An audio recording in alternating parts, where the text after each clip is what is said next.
Hello my dear student, कैसे हो आप? आई होप आप सब अच्छे होंगे, मस्त होंगे, तंदुरुस्त होंगे, खुश होंगे, खुशहाल होंगे। Welcome to my YouTube channel noble the nursing club. ठीक है। सो स्टूडेंट, प्रीवियस लेक्चर में हम डील कर चुके हैं मस्कुलर टिश्यू। आज हम बात करते हैं क्लासिफिकेशन ऑफ मस्कुलर टिश्यू, यानी कि जो मस्कुलर टिश्यू होता है वो कितने टाइप के मसल से मिलकर बनता है। ठीक है। नंबर फर्स्ट वन है स्केलेटल मसल्स, नंबर सेकंड है स्मूथ मसल्स, नंबर थर्ड है कार्डियक मसल्स। ठीक है। नंबर फर्स्ट अपन उठाते हैं स्केलेटल मसल्स। स्केलेटल में आपको समझ में आ रहा होगा, स्केलेटल मसल्स यानी कि स्केलेटल के ऊपर जो पाई जाएगी उसको अपन क्या बोलेंगे? स्केलेटल मसल्स बोलेंगे। ठीक है। It is known as skeletal. हम इसको किस नाम से जानते हैं? Skeletal, because it form those muscles move the bones, यानी कि जो बोन होती है उनको क्या करवाने के लिए हेल्प करती है? मूव करवाने के लिए हेल्प करती है, इसलिए अपन इसको क्या बोलते हैं? स्केलेटल मसल्स बोलते हैं। यानी कि ये कहाँ पाई जाएगी? स्केलेटल सिस्टम के ऊपर, यानी कि स्केलेटल सिस्टम में हेल्प कर रही है। तो जो स्केलेटल मसल से कहाँ से लिया गया वर्ड है? स्केलेटल सिस्टम से लिया गया वर्ड है। जैसे आपके घर को किस नाम से जानते हैं? आपके नाम से जानते हैं। जैसे मेरा नाम शुभम है, तो जो मेरा घर रहेगा वो किस नाम से जाना जाएगा? शुभम के नाम से जाना जाएगा। जैसे स्केलेटल सिस्टम है, इनके ऊपर कौन सी मसल्स पाई जाती है? स्केलेटल मसल्स पाई जाती है, इसलिए अपन इसको किस नाम से जानते हैं? स्केलेटल मसल्स के नाम से जानते हैं। और ये टोटल हमारी ह्यूमन बॉडी में कितनी होती है? 639 होती है। एग्जाम में डायरेक्ट क्वेश्चन आता है स्केलेटल मसल्स हमारी ह्यूमन बॉडी में कितनी होती है, तो वो कितनी होगी? 639। ठीक है। Station steps can be seen in microscope, यानी कि जब हम माइक्रोस्कोप लगा के जो हमारी स्केलेटल मसल्स होती है उनको देखते हैं तो वो कैसी दिखेगी? स्टेप जैसे। स्टेप्स मीन्स क्या होता है? पतली पतली धारियां। जैसे कि ये क्या होगी? हमारी स्केलेटल मसल्स हो जाएगी। और स्केलेटल मसल्स के जो बीच में जो पाई जाती है, यानी कि स्केलेटल मसल्स के ऊपर जो ये पाई जा रही है पतली पतली धारियां धारियां होती है, ये जो धारियां दिख रही है आपको, इस धारियों को अपन स्ट्रेशन बोलते हैं। ठीक है। It is voluntary muscles. ये कौन सी मसल्स होती है? वॉलंटरी मसल्स होती है, यानी कि जो स्केलेटल मसल्स रहेगी वो क्या रहेगी? वॉलंटरी मसल्स रहेगी। जैसे हैंड है, ये फ्लेक्शन कर रहे हैं, एक्सटेंशन कर रहे हैं, तो ये कैसे हो रहा है? जब हम चाह रहे हैं तो ये क्या कर रहा है? एक्सटेंशन कर रहा है, फ्लेक्शन कर रहा है। जैसे ये नेक है, नेक को अपन फ्लेक्शन करवा रहे हैं, एक्सटेंशन करवा रहे हैं, तो ये कौन कर रहा है? हम जब चाह रहे हैं तब जाके मूवमेंट हो रहा है, तो इसके ऊपर किसका कंट्रोल है? हमारा कंट्रोल है। इसलिए अपन इसको क्या बोलेंगे? वॉलंटरी मसल्स बोलेंगे। ठीक है। हम जब चाहेंगे तभी चल सकते हैं, तो वो चलने के लिए किसका कंट्रोल है? हमारा कंट्रोल है। इसलिए हम इसको क्या बोलते हैं? वॉलंटरी मसल्स बोलते हैं। दिस इसके अब next, this fibers are cylindrical shape, यानी कि जो फाइबर्स मीन्स क्या होता है? मसल्स बनाने वाली सेल्स, यानी कि मसल्स फॉर्मिंग जो सेल होती है वो कैसे दिखती है, उनका शेप कैसा होता है? तो सिलिंड्रिकल शेप रहता है। ठीक है। कंटेन मल्टीपल न्यूक्लियस, जो ये मसल्स रहेगी उनके अंदर क्या पाया जाएगा? मल्टीपल न्यूक्लियस पाया जाता है। ठीक है। इट इज अनब्रांच्ड, ये क्या रहती है? अनब्रांच रहती है, यानी कि एक स्केलेटल, बस एक ही स्केलेटल मसल्स रहती है, ये ब्रांच में डिवाइड नहीं होती है। जैसे दूसरी स्केलेटल मसल्स अगर यहाँ रहेगी तो इनकी क्या रहेगी? ब्रांच नहीं रहेगी। तीसरी मसल्स रहेगी तो वो उसकी ब्रांच नहीं रहेगी, सिंगल सिंगल सिंगल पाई जाती। ठीक है। It constitute 30 to 40% body weight, यानी कि स्केलेटल मसल्स होती है हमारा ह्यूमन बॉडी का 30 to 40% बॉडी वेट बनाती है। ठीक है। नेक्स्ट है sarcomere present in it. Sarcomere किसके अंदर प्रेजेंट होता है? स्केलेटल मसल्स के अंदर प्रेजेंट होता है। सार्कोमियर क्या होता है? जो स्केलेटल मसल्स को हेल्प करता है, स्ट्रक्चरल फंक्शनल यूनिट होती है, यानी कि स्ट्रक्चर जो स्केलेटल मसल्स होती है उनको क्या करती है? फंक्शन करवाने के लिए हेल्प करती है, उनको अपन क्या बोलते हैं? सार्कोमियर बोलते हैं। Contraction is stimulated by motor nerve impulse, यानी कि जो मोटर नर्व होते हैं वो स्केलेटल मसल्स को कॉन्ट्रैक्शन करवाने के लिए हेल्प करते हैं। जैसे हाथ का फ्लेक्शन एक्सटेंशन कर रहे हैं, एबडक्शन एडक्शन कर रहे हैं, तो ये कब कौन करवाता है? तो ये करवाता है मोटर नर्व।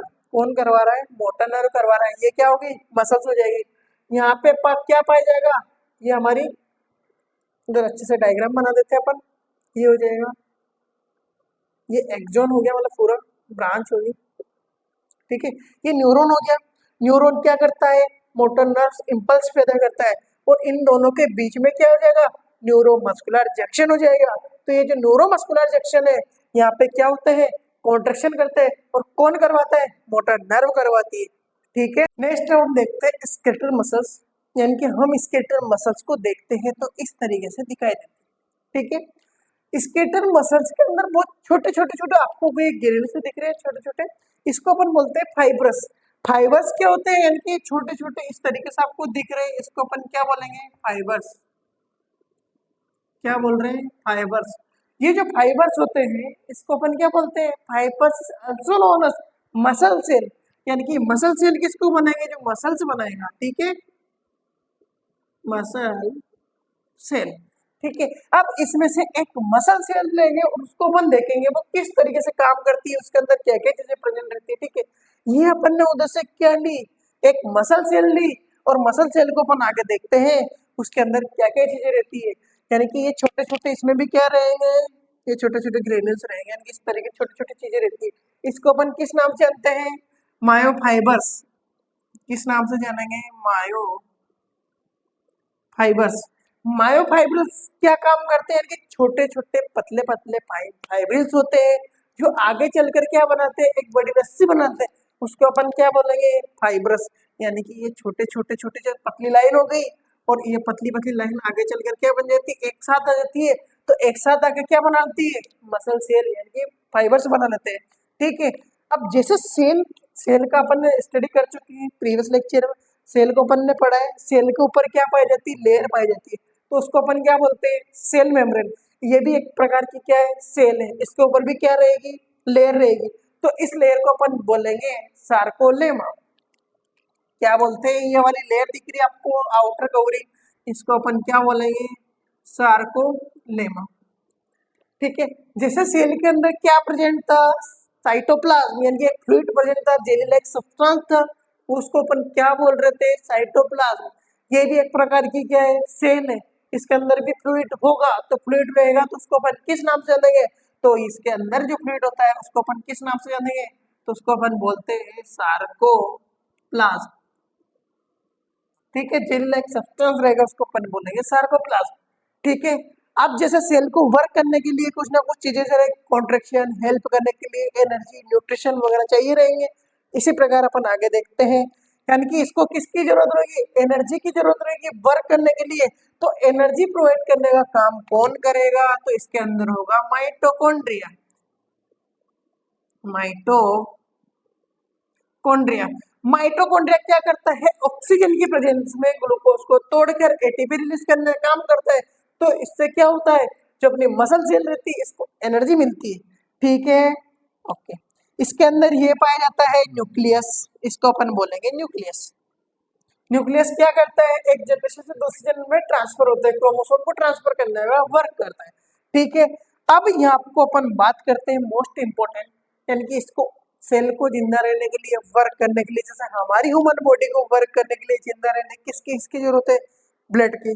ब्लड में भी क्या है, ऑक्सीजन न्यूट्रिएंट्स की जरूरत होती है, तो जब जाकर अपन क्या कर रहे हैं, वर्क कर पा रहे हैं। इसी प्रकार से सेल को भी वर्क करने के लिए एनर्जी की नीड रहेगी, तो वो एनर्जी की नीड रहती है उसको फुलफिल कौन करवाता है, तो इसके अंदर क्या होता है, मायोग्लोबिन, यानी कि हमारे ह्यूमन बॉडी के अंदर क्या होता है, एक तरह का एचबी यानी कि हीमोग्लोबिन।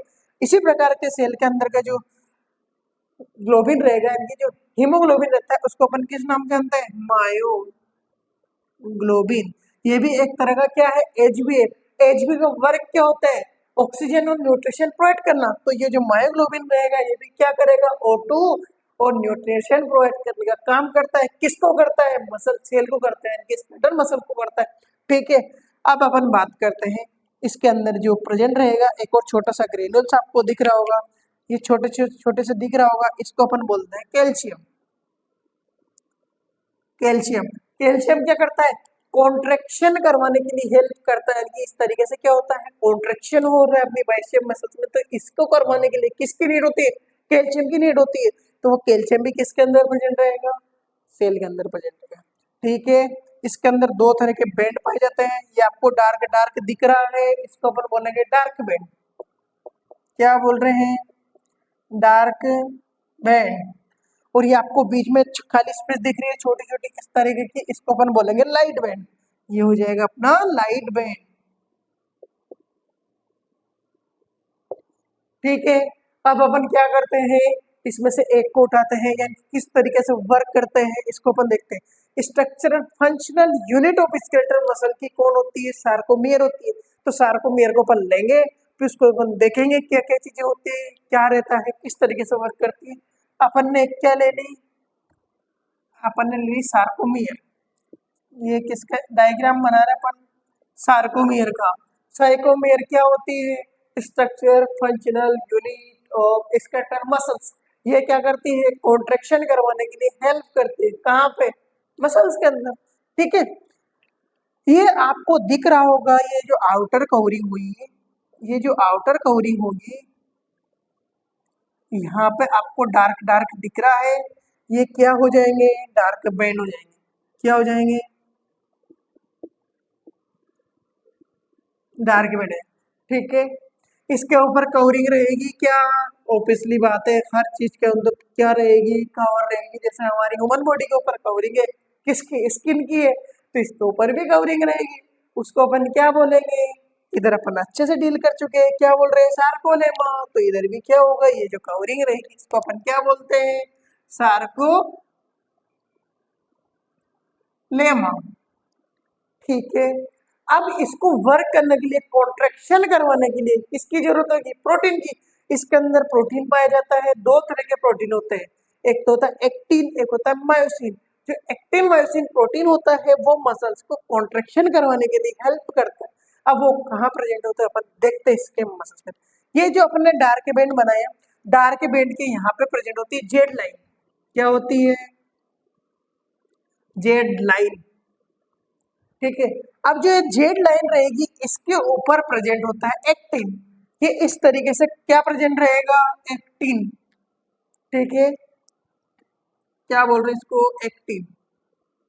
ठीक है, और जो लाइट बैंड है ये तो अपना डार्क बैंड हो जाएगा। ये बीच में खाली स्पेस दिख रही है आपको, ये कौन सा बैंड हो जाएगा? Light band. तो लाइट बैंड के यहाँ पे प्रेजेंट होता है वो बोलते हैं उसको मायोसिन। इस तरीके से अरेंज होता है। ठीक है, ये क्या हो जाएगा? मायोसिन। ठीक है, अब ये मायोसिन रहता है और एक्टिन की अपन बात करते हैं, ये क्या है? प्रोटीन है। तो जो मायोसिन रहता है, मायोसिन रहता है थिक, यानी कि मोटा, यानी कि गाढ़ा। ठीक है, और ये जो एक्टिन है ये रहता है थिन प्रोटीन रहता है। ठीक है, ये दोनों क्या करते हैं? मसल्स को कॉन्ट्रैक्शन करवाने के लिए हेल्प करते हैं। जैसे अपन क्या कर रहे हैं? फ्लेक्शन करवा रहे हैं, तो बाइसेप का क्या हो रहा है? कॉन्ट्रैक्शन हो रहा है। तो ये कौन करवा रहा है? सेल के अंदर क्या प्रेजेंट होते हैं? प्रोटीन। कितने तरह के? दो। नंबर फर्स्ट वन रहेगा एक्टिन, दूसरा रहेगा मायोसिन। ये दोनों हेल्प करते हैं। ठीक है, ये कहाँ पाया जाता है आपको समझ में